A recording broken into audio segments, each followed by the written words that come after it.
Кез келген айдың 8-і, 17-сі, 26-сы күн толған жандарды Сүйітсай ғылымы бойынша сегіздік деп атайды.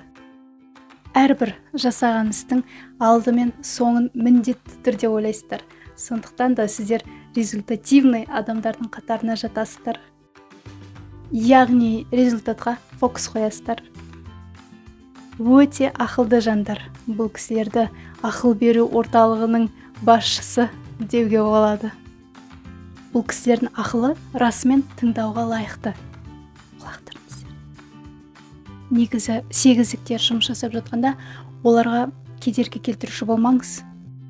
Бұл кісілер кейде барлық адамдарды жалқау көреді, себебі өздері жесткий трудоголик. 24/7 жұмыс жасайтын ми.